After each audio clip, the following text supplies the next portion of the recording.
Hello, my name is Jacqueline Jen. I'm a neuroradiologist at Emory University Hospital. This presentation is for radiology trainees who are taking overnight call to help them how to interpret acute head CT imaging and ICU follow-ups. In this talk, we will discuss how to choose an appropriate study, imaging sequences, and how to interpret images with case-based presentations. Choosing the right study. Often patients will present with acute altered mental status, and first step of imaging evaluation will be non-con head CT. This can be followed by CTA examination if there's concern for vascular problems, and CT perfusion depending on the indication, and CT venogram can also be obtained to look at the venous structures. After obtaining a CT examination to exclude an acute problem, MRI can be obtained to further characterize abnormalities, including stroke, tumor, and infection. Although a post-contrast CT head is not the diagnostic study of choice to evaluate intracranial pathologies, sometimes patients cannot get an MRI. This is often performed after a 180-second delay. CT uses different densities to evaluate structures. For instance, radiodensity of distilled water at standard temperature and pressure is represented as 0 Hounsfield unit, and radiodensity of water is minus 1,000 Hounsfield unit. Sometimes you need to adjust your window level and width to interpret images. For instance, air and fat can have similar appearance on brain window, but once you adjust to the soft tissue window, you can see that the air and fat look different. You can also place this in lung window to see the difference as well.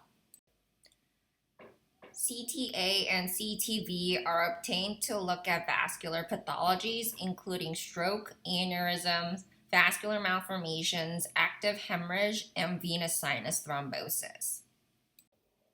CT perfusion is obtained to look at the extent of tissue at risk and core infarct. The core is an infarct of brain that is not salvageable and is when there is reduction of cerebral blood flow less than 30% of normal. This is essentially equivalent to diffusion restricted area on MRI. Penumbra is hypoperfused brain that is at risk, and it is represented as the area with Tmax greater than 6 seconds. Next, we will look at cases to help you get more comfortable reading acute neuroimaging. Case number 1, trauma 6 hours ago. Here we have a patient presenting with right frontal convexity epidural hematoma with foci of air. It has mass effect on the adjacent right frontal lobe. In the bone window, it shows an acute right frontal calvareal fracture.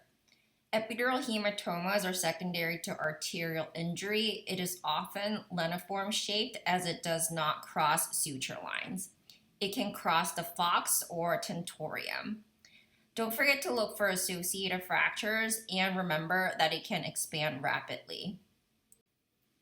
Hemorrhage can also happen in the subdural compartment, which is often due to venous injury. It is crescentic shaped and it can cross the suture lines, but it does not cross the fox or the tentorium. Chronically, it can be hypodense, but look for any acute component within the chronic blood product. Often, isodense subdurals are difficult to visualize, but remember to look for any sulcal effacement and subtle mass effect. Subarachnoid hemorrhages can happen due to various etiologies, including trauma, which is often seen along the lateral convexities, and secondary to aneurysm rupture, which is more often seen along the basal cisterns. On MRI, it shows up as CSF flare non-suppression. Intraparenchymal hemorrhage can also occur after trauma. Make sure to look at the soft tissues, which can help you identify the site of direct impact. Also, you can have contra injury on the opposite side of the direct impact.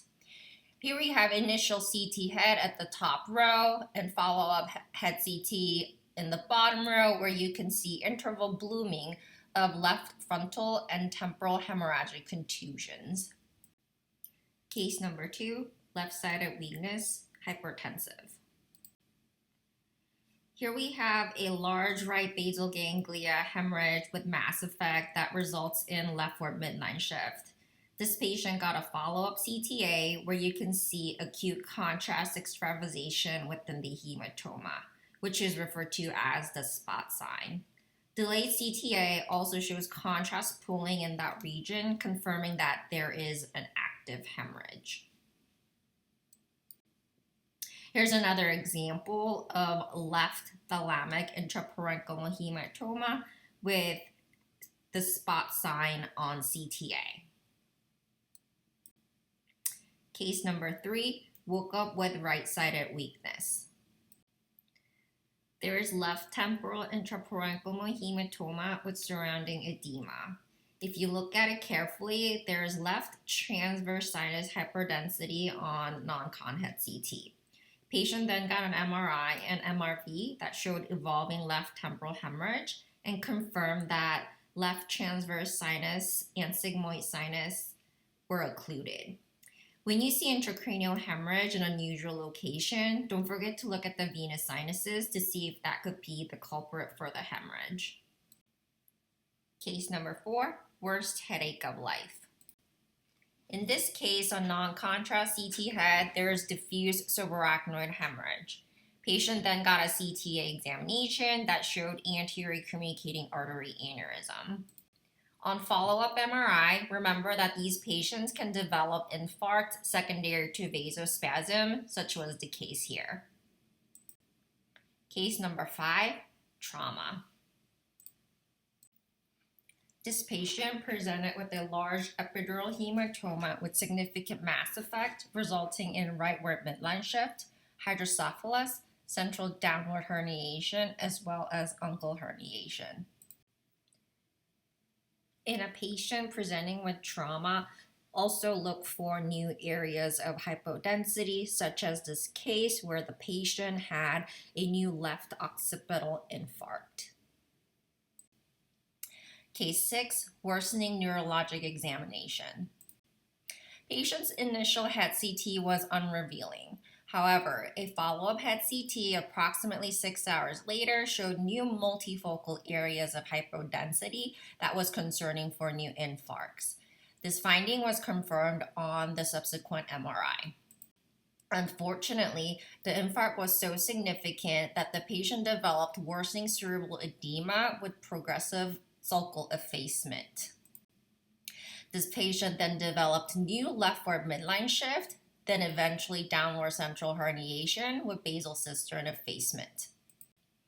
Also showed upward transtentorial herniation with effacement of the quadrigeminal plate cistern and superior displacement of the cerebellar tentorium.